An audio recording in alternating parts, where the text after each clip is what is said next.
Hai semuanya, bantu support kami ya dengan cara like, share, and subscribe.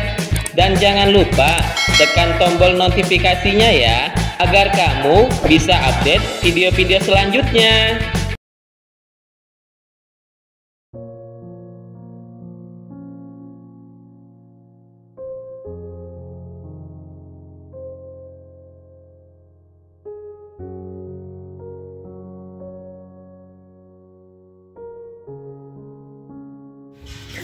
Bismillahirrahmanirrahim. Assalamualaikum warahmatullahi wabarakatuh. Anak-anakku sekalian, hari ini kita akan belajar PAI. Marilah sebelum kita mulai, terlebih dahulu kita membaca basmalah. Bismillahirrahmanirrahim.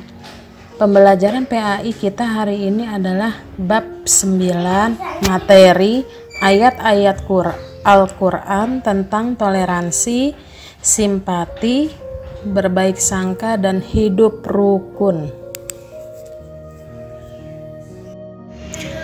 Kompetensi dasar yang akan kita pelajari adalah 3.1 memahami makna surat Al-Kafirun, surat Al-Maidah ayat 2, surat Al-Hujurat 12 sampai 13 dengan benar.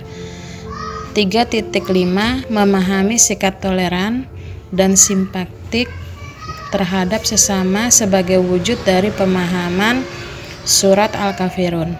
4.1 menunjukkan hafalan surat Al-Kafirun, surat Al-Maidah ayat 2 dan surat Al-Hujurat ayat 12 sampai 13 dengan benar.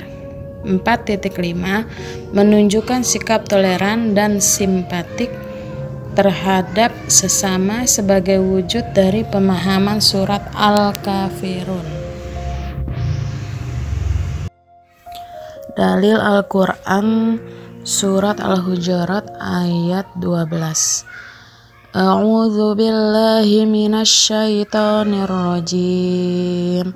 Bismillahirrahmanirrahim. Ya ayyuhalladzina amanu jatanibu katsiran minadh-dhanni in ba'dadh-dhanni itsm wala tahassasu wala baghtab ba'dukum ba'dha ayuhibbu ahadukum ayyakula lahma akhihi maitan fakarihtumuh wattaqullaha innallaha tawwabur rahim. Artinya, wahai orang-orang yang beriman, jauhilah banyak dari prasangka, sesungguhnya sebagian prasangka itu dosa. Janganlah mencari-cari kesalahan orang lain, dan janganlah ada di antara kamu yang menggunjing sebagian yang lain. Apakah ada di antara kamu yang suka memakan daging saudaranya yang sudah mati? Tentu kamu merasa jijik. Bertakwalah kepada Allah. Sesungguhnya Allah Maha Penerima Taubat lagi Maha Penyayang. Toleransi dalam surat Al-Kafirun. Toleransi artinya sikap saling menghargai, baik antar perorangan, antar kelompok, masyarakat, atau antar penganut agama. Selanjutnya, Bu Nunung akan bacakan surat Al-Kafirun ayat 1-6 beserta artinya. Bismillahirrahmanirrahim. Qul ya ayyuhal kafirun la a'budu ma ta'budun wa la antum 'abiduna ma a'budu wa la ana 'abidum ma 'abadtum wa la antum 'abiduna ma a'budu lakum dinukum waliyadin. Artinya, katakanlah hai orang-orang yang beriman, Aku tidak akan menyembah apa yang kalian sembah, dan kalian bukan menyembah Tuhan yang aku sembah, dan aku tidak pernah menjadi penyembah apa yang kalian sembah, dan kalian tidak pernah pula menjadi penyembah Tuhan yang aku sembah.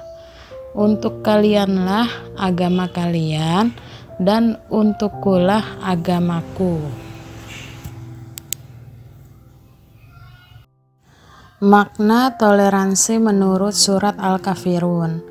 Toleransi antar umat beragama adalah meyakini bahwa seseorang berhak menjalankan agamanya, sebagaimana orang lain berhak menjalankan agama pula. Orang yang toleran akan menghargai agama lain, tidak menistakannya, dan tidak memaksa orang lain untuk menganut agamanya.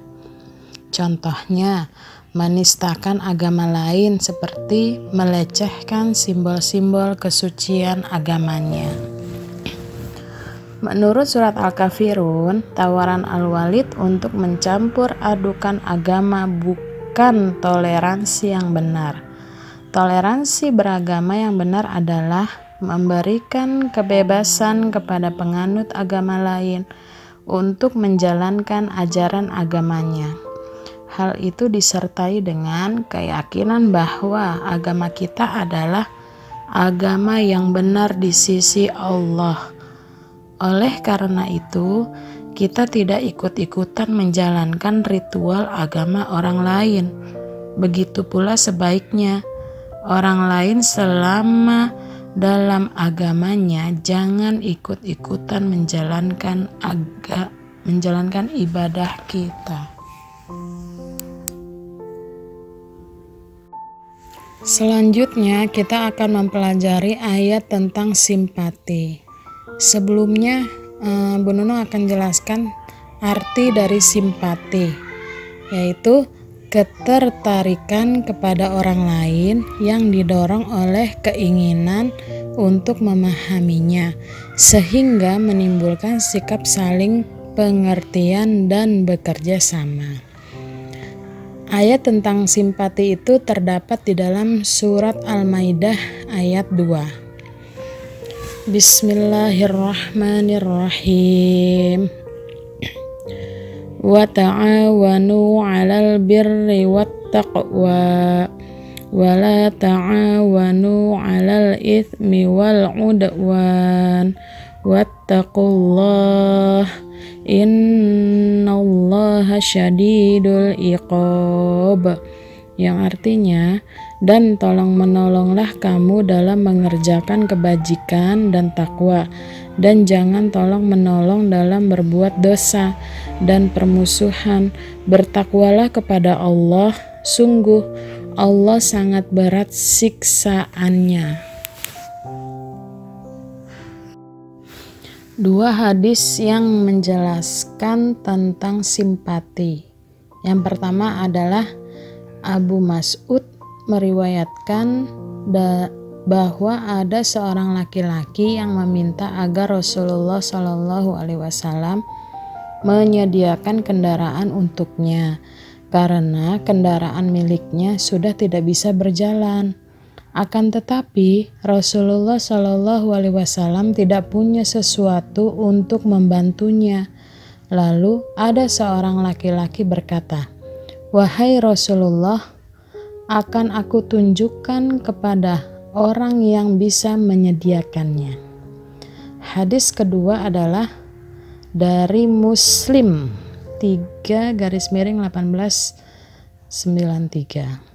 Rasulullah bersabda, "Siapa yang menunjukkan kepada kebaikan akan mendapatkan pahala seperti orang yang melakukannya." Selanjutnya adalah berbaik sangka atau husnuzon.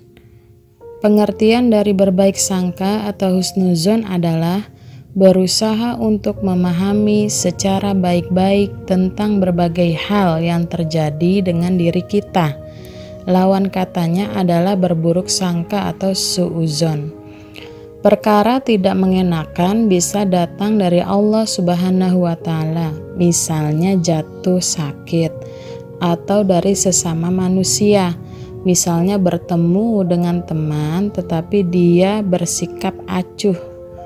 Berbaik sangka terbagi menjadi dua, yaitu yang pertama, berbaik sangka kepada Allah Subhanahu wa Ta'ala. Berbaik sangka kepada Allah yaitu berusaha meyakini bahwa ada tujuan mulia di sisi Allah di balik setiap perkara yang terjadi. Ketika seseorang jatuh sakit misalnya, dia menyadari bahwa dirinya banyak dosa dan Allah Subhanahu wa Ta'ala bermaksud membersihkan dosa-dosanya. Kita wajib berprasangka baik kepada Allah Subhanahu wa Ta'ala bahwa Dia akan mengabulkan doa, mengampuni dosa, menunaikan janjinya, memberikan rahmatnya, dan lain-lain. Yang kedua adalah berbaik sangka kepada manusia atau husnuzon kepada manusia. Berbaik sangka kepada manusia yaitu menyangka bahwa bagaimanapun sikap orang lain kepada kita mungkin memiliki tujuan baik dan sikapnya disebabkan oleh situasi tertentu yang kita tidak tahu. Ketika seorang teman bersikap tak acuh misalnya, mungkin karena dia sedang sedih atau sedang menghadapi masalah dan lain-lain.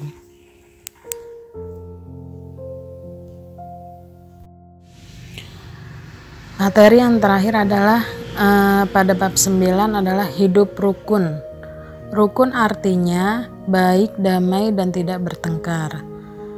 Seseorang bisa disebut hidup rukun kalau hubungannya dengan anggota masyarakat yang lain dilandasi oleh kebaikan dan kedamaian, sehingga tidak terjadi pertengkaran.